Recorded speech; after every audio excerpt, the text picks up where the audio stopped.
بده بهش.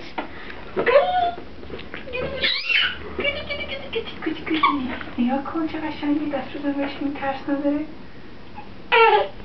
بابا اینجوری که نیست که اینجوری باش برخورد کنی. شاید با رنگش مشکل داره. بده بهش، بده دستش.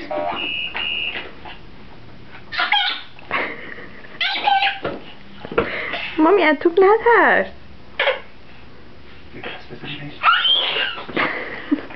این ترس نیست، این همین چی بابا جون، مشکل چیه؟ نکنی یکی مثل خودت میبینی گرد و غلامبه میترسی بهش.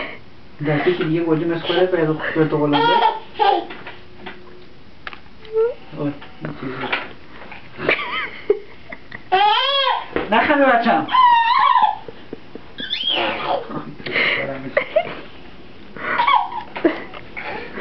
بزن بهش. دنبالش زیر پاس بچه نکنی تو بازی نیست.